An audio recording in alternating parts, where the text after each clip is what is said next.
We're going to move on to the Royals now. Andy, do you have any Royals news you might want to break on this podcast? Yeah, well, I'm not gonna. I think I'm gonna break it. I guess this episode will. Producer Brian, can you put up a chyron that lets us know when this episode will come out? Because I have a very small bit of Royals news that will break this afternoon, Tuesday afternoon. Lorenzo Cain is officially retired, and the Royals are going to have a ceremony so he can retire as an honorary Royal this summer. You have your whole career has built up to this moment. So there it is. Producer Brian says podcast out tomorrow on YouTube later today. You'll be able to read this on The Athletic before it comes out. Yeah, Lorenzo Cain doesn't use Instagram, so he called me to see if I could just tell people he's retired. So this is my life. Look, I actually think I spent a decent amount of time at Royals camp the other day working on a kind of a story related to Bobby Witt, but just talking to their people, I think they're in a very interesting place. I think they are philosophically moving in a direction that diametrically opposed is probably pretty strong, but it's pretty different to how they conducted business under Dayton Moore for 15, 16 years. And they're having JJ McCullough, who was Dayton Moore's kind of right-hand man for most of that time, execute the vision. And I think it's an interesting shift for the organization. But the simplest way to put it is they're going to get more transactional. They're going to try and behave more like the Rays, more like the A's did before the A's, kind of went major league, right? When the A's were good, right, they were willing to move players, and I think they're kind of changing some of their processes, and so you kind of saw that. You saw that this winter, for example. It was a move that didn't get a ton of attention, but they traded Adalberto Mondesi, right? Now, Adalberto Mondesi was once a top 100 prospect. He might have been, I'd have to go look it up, but he was once considered like a big time prospect. And the Royals, loved him as a player. He, was on the World Series roster in 2015, even though he was like 19 years old or something. And they really envisioned him being a star. And it just didn't work out for a variety of reasons, injuries, all that stuff. The reason it doesn't work out for prospects. And they could have kept him around, and probably under a previous regime would not have wanted to give up on him, but they decided to move him for a relief arm and clear space for Bobby Witt Jr. at shortstop. And just little things like that are different than the way they had done business, getting to be, a little bit more, for lack of a better word, like the Rays. And the Rays, one of the things that really differentiates, or that the players say about the Rays experience, is that the team is very invested in them. They provide the resources, they care about them, they want them to succeed, but they are also willing to cut bait on them like at a drop of a hat, essentially. And that's a really difficult paradigm, and it's kind of a balancing that the Rays have been walking for quite some time. And the Royals want to get to that, where they can do that, where they can take all of the care that they invested under, Dayton Moore. People in baseball love Dayton Moore. They loved playing for him. They loved working with him. They loved the amount that he cared about them. They want to continue that, but be more transactional, I guess. We'll see if it works, but I think this is a very interesting time period for them, as they're kind of transitioning into some different processes, I guess. Well, Matt Quartaro being a piece of that. Right? Yeah, you're talking about the Rays. There are human beings that have to relay the messages that you're talking about. And the manager of the Royals was somebody that was in that chain for years and years and years, where he's got to relay that investment in the player that you're talking about, but also, he's in management for a franchise in Tampa Bay that, one of their strengths is like when they're done, they're done. I think it's ruthless and difficult, but it's how you have to operate. And at the end of the day, it's professional sports. And so as you kind of frame where the Royals are, that managerial hire, Matt Quartaro, seems to make so much sense, right? Like, that is somebody who has had lots of experience working in an organization that operates this way, and doing it in a significant role too, right? As a bench coach, that's a high-ranking coach. He's there every day. He's doing all those things that you're talking about, building relationships and all that. So it makes a lot of sense. I think there is a perfect player example for what Andy's talking about, as far as you have to know when to cut bait, and you have to be able to open for experimentation.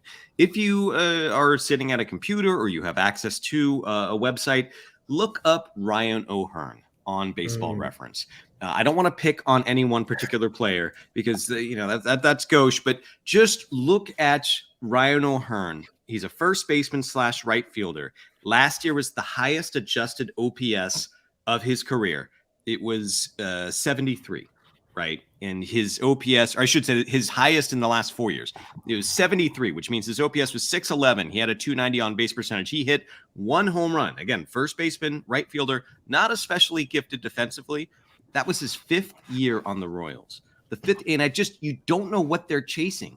And I think what it is he had some okay minor league years back in 2017. I would assume he's a great guy, like a clubhouse guy, someone you want to be around. But what are you chasing with someone like that? That to me, like the Royals are almost run like a family in a way. And maybe it's going to be a little bit more cutthroat. Is that a good thing? I guess probably on field and probably for the fans. So, there you go. Yeah, I mean, I think it's so interesting. This book will probably never exist, but I tried really hard to write a book about the 14-15 Royals and hit it. Yep. Brian's right on it. But the idea of running a business like a family, especially a professional sports organization, it's a real challenge. And it's something that they have really had to confront in the last few years as they've worked their way through this, sort of second rebuild that's post 2018 rebuild. I mean, I think, if you look around the diamond, there's a lot of potential talent. People believe in Bobby Witt Jr. There's reason to think that Vinny Pasquantino can really hit. They're going to see what they've got in Kyle Isbell. They moved Michael A. Taylor to create a lane for Kyle Isbell. The MJ Melendez is a big hitter in the minors. They've done a lot of work with their he's technically he's the hitting coach, but I don't know what his title is. But Alex Zumwalt has worked with a lot of these guys since they were in the minors, and they really reshaped their hitting program. So there's some hope there. The pitching is going to be they staked a lot of their rebuild on this class of pitchers coming out of the 2018 draft. And thus far, Brady Singer's the only one they've really hit on.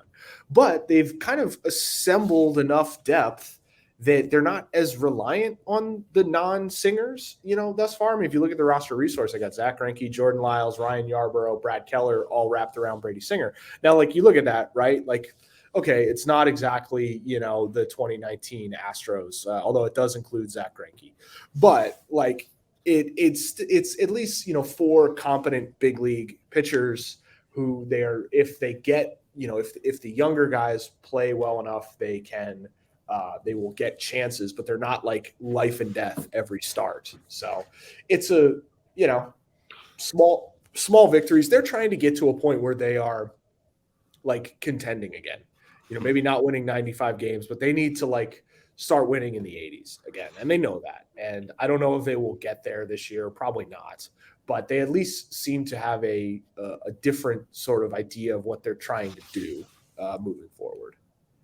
At least it seems like they can touch the plateau that you're talking about, which is saying something, right? When you name some of the names in there and the talent, even with the younger guys, yeah, they're probably not going to get to 80, but it wouldn't be absurd if they did, you know, I don't, that's not the feeling that I get looking at the talent that they have. So, yeah, I thought of, Grant, this will appeal to you, trying to run a family or a professional sports team like a family.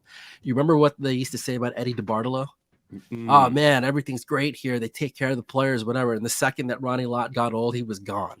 Right? The 49ers were brutal like that. Anyway, dude literally gave a finger for the 49ers. Right. And the second he lost a half a step, see ya, right? All of him, every last one of them, they did that too. But anyway, the Royals, again, we're talking about similarities with the Tigers to start this period of transition is super interesting for them. And I think it's more interesting for the Royals because I think they've got more material to work with.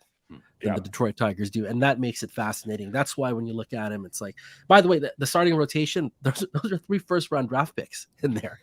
Kind of a couple years apart, but like all Brady Stinger, Jordan Lyles, Zach Greinke, all selected in the first round. But anyway, Zach Greinke was selected in the first round in 2002. Whew. So good, so good. Yeah, it's a long time. So anyway, like I think there's a lot of talent that they've accumulated through the years that is going to make them fascinating, certainly an interesting club to watch, because I do think like there is a step forward that you can see them taking for sure. Yeah, I do want to just explore this rotation a bit, because I feel like if you created a Manhattan Project type all hands on deck effort to create the Royalsiest rotation, I don't know why this feels like it's Zach Greinke. It's not Cy Young Zach Greinke. It's an older, wiser version. It's Jordan Lyles. It's Brad Keller. It's pitchers who don't strike anyone out. Pitchers who are going to be reliant on guile. Pitchers who probably aren't going to be a tire fire. Pitchers who are going to keep you in a lot of games. I feel like there's a spectrum of. So if you come to my house will never be the kind of house that you can eat off the floor, right? Never. Like, I'm just never going to build that kind of rotation as far as my cleaning habits. You have the potential to come over to my house and wonder if you should call CPS as you're driving home, right? That is my floor. My floor is to have a house that is just awfully messy. And then there's like that sweet spot of like, no, it's cool. I'm functional. I am a functional grown man. And I feel like this rotation is the functional grown adult of rotations. It's just like, no, man, it's not great. It's not going to get us to the World Series, but this is every day you're going to have someone who probably isn't going to wet the bed. Yeah, theoretically. I mean, it's also,